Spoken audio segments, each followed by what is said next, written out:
जो सद्गुरु के मुखारविंद से अच्छी बातों को सुन सुन के अपने जीवन को सुधार लेता है, उसे क्या कहते हैं? श्रावक।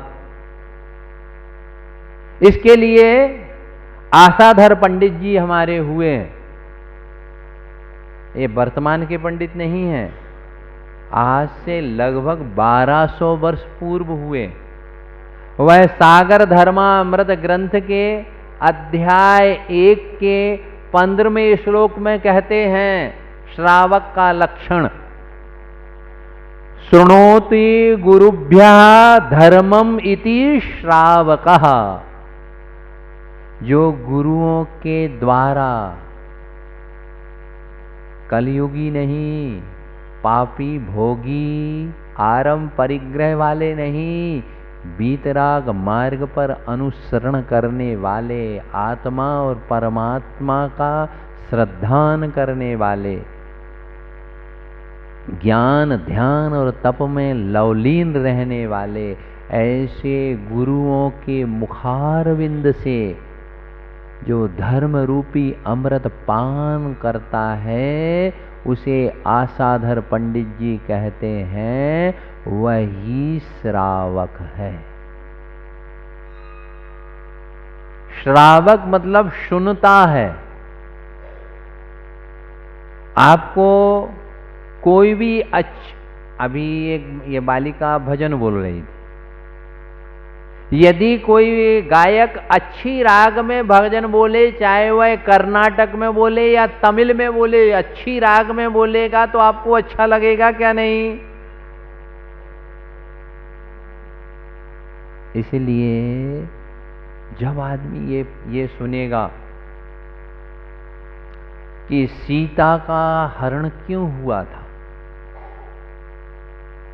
सीता को क्यों कलंक लगा था, क्योंकि जब आप प्रथमान योग पढ़ेंगे, जब शास्त्र को सुनेंगे, जब गुरु का उपदेश सुनेंगे, तो आप जानेंगे कि पूर्व जन्म में सीता ने किसी मुनि के ऊपर गलत डाउट शंका कर ली थी। हमारे जीवन में जो भी घटित आज हो रहा है, प्रायः हमारे पूर्व कर्म का उदय होता है या फिर हमारे द्वारा किए हुए अशुभ भाव और अशुभ क्रियाएं। जैन धर्म में एकांतवाद नहीं है, अनेकांतवाद है, इसी का नाम स्यादवाद है। यहां पर सर्वथा कर्म का ही उदय नहीं है। कुछ लोग मान लेते हैं, अरे मेरे महाराज आचार्य श्री मेरे भाग्य में तो कुछ है ही नहीं है, मैं तो कुछ कर ही नहीं सकता हूं। ऐसा नहीं है, कुछ कर्म का भी उदय रहता है, कुछ वर्तमान के पुरुषार्थ भी रहते हैं। आप साधुओं को आहार देते हैं, आपने इतना बड़ा मंदिर बनाया, आपके दादाओं ने पिताजियों ने आचार्य श्री शांति सागर जी का चातुर्मास कराया, ये भी पुण्य है। आप भगवान की पूजन करते हैं, सम्मेद शिखर जाते हैं, आप लोग अभी श्रवण बेलगोला गए होंगे। ऐसा नहीं है, सब हमारे पूर्व कर्म का ही उदय है। यदि ऐसा एकांत मान लिया जाए तो फिर धर्म पुरुषार्थ करने का फल क्या रहेगा? फिर आदमी की भावना और कर्म का फल कब मिलेगा? सर्वथा ऐसा नहीं है कि हमारे कर्म का ही उदय है, नहीं, कुछ हम करते भी हैं। जैसा हमने अब कर्म किया उसका फल हमको आज भी मिल सकता है और कुछ समय बाद भी मिल सकता है, और हो सकता है उस कर्म का उदय हमको 10 जन्म के बाद भी मिले, उसकी स्थिति और अनुभाग जैसी बन जाए। उस प्रकार से हमारे कर्म हम जो भी करते हैं हमको ही इसका फल मिलता है, ये सब जानते हैं, परंतु ये मान भी जाओ।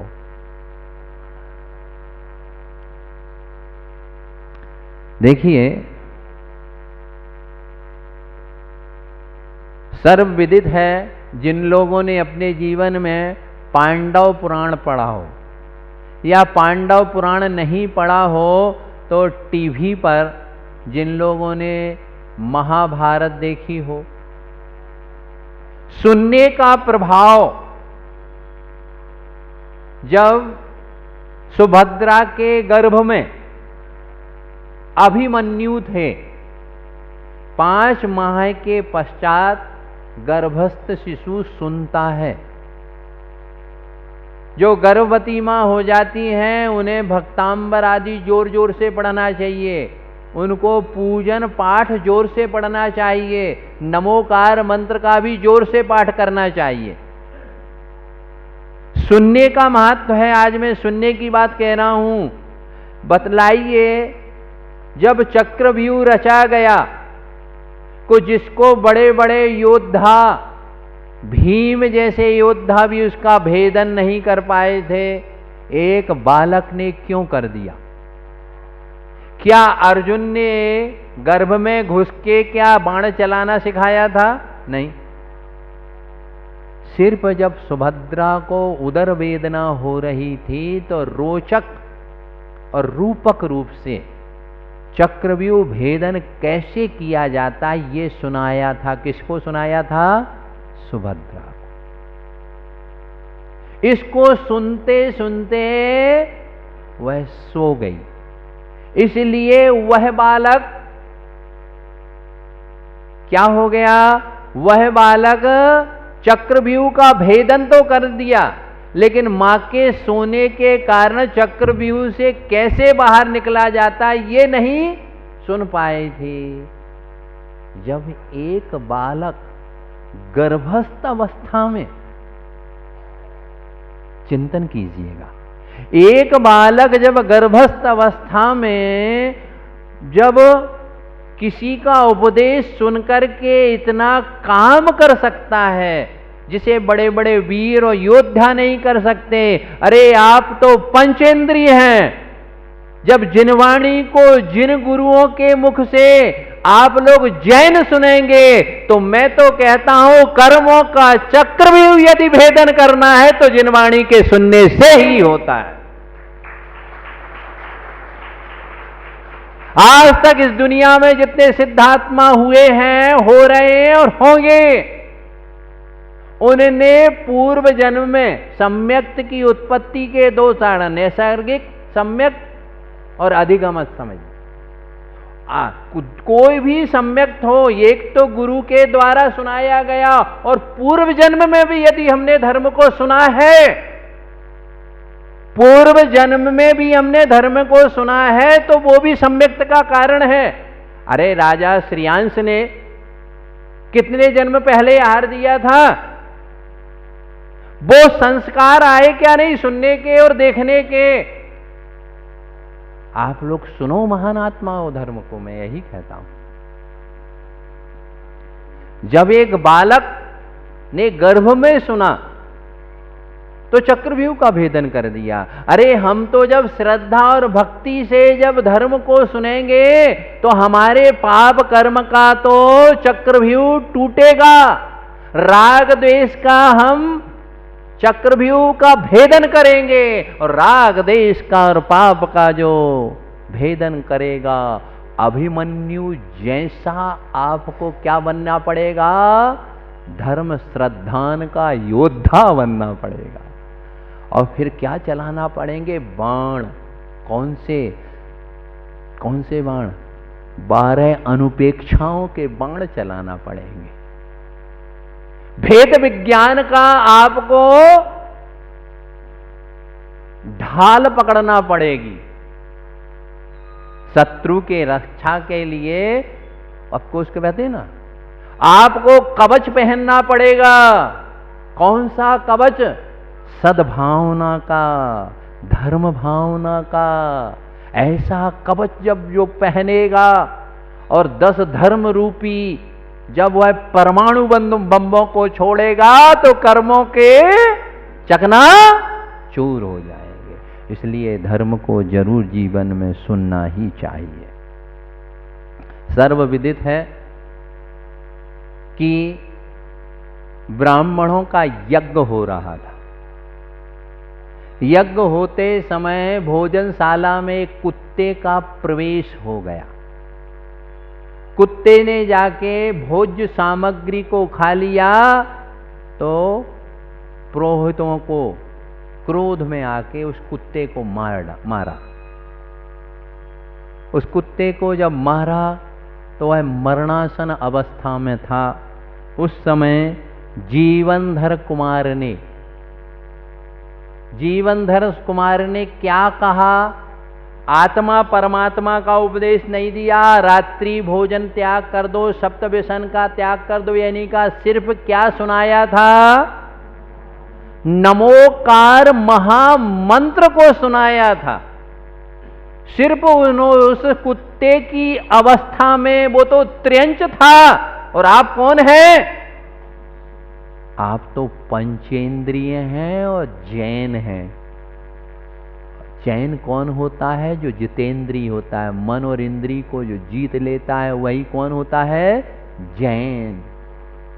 जब एक कुत्ता त्रियंच पर्याय में जब उसने केवल नमोकार मंत्र को सुना, उसके प्रभाव से वह मरण करके सुदर्शन यक्षेंद्र हो गया।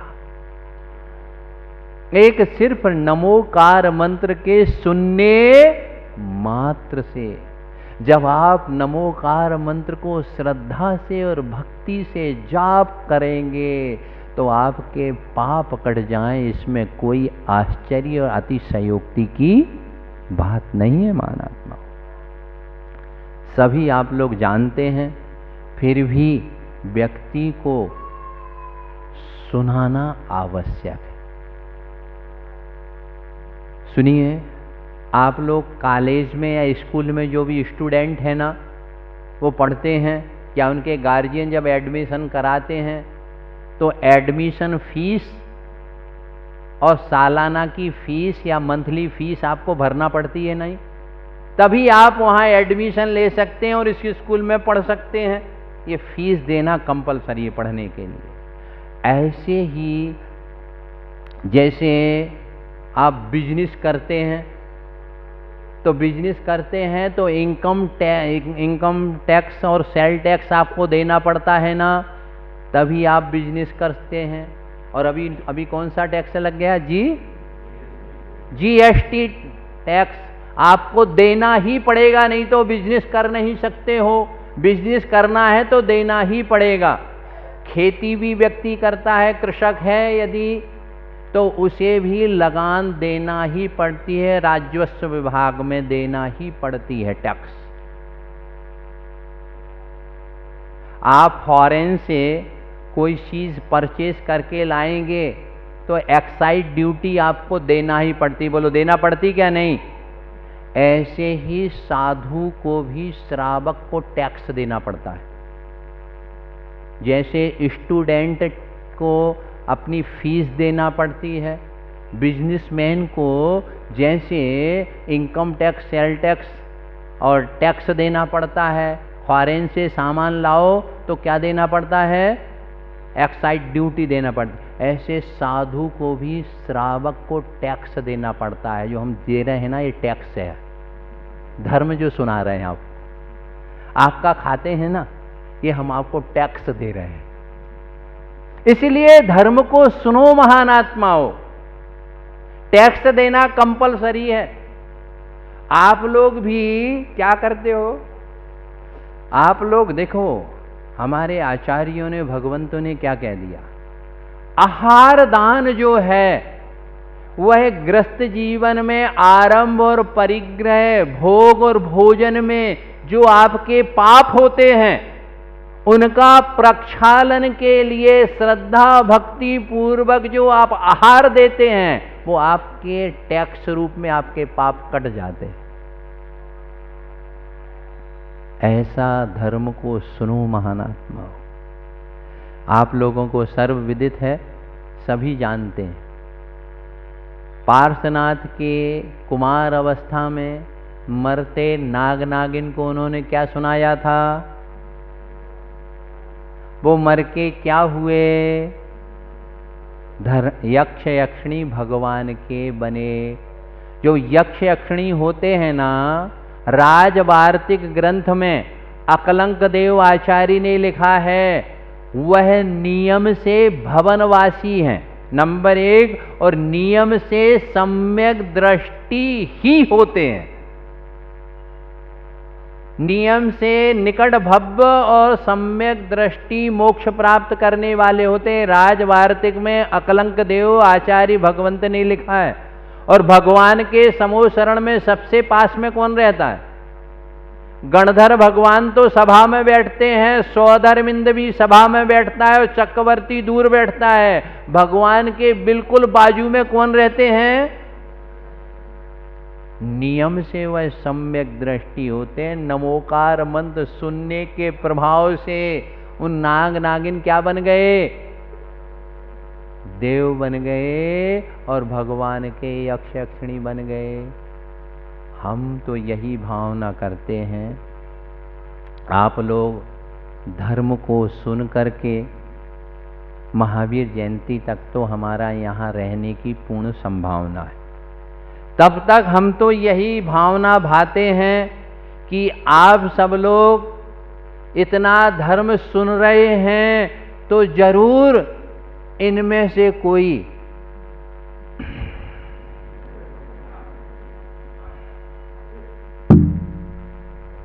बनेगा। भावना भाव। आप अपने बेटे का सोचते हो ना, जब बेटा का जन्म होता है उसी दिन से प्लानिंग करने लगते हो कि ये गुड बिजनेसमैन बनेगा, गुड मैन बनेगा, गुड बॉय बनेगा, ये आईएएस अफसर बनेगा, ये क्रिकेटर बनेगा। उस दिन से सोचते हो क्या? नहीं बोलो हाँ या ना? बोलो ना। पीछे वाले क्यों नहीं बोल रहे हो? नहीं बोलोगे तो फिर हाँ। ये सोचते हो ना, जब आप विवाह करते हो तो ये सोचते हो दोनों जन हम अच्छे प्रेम से रहेंगे। जब आप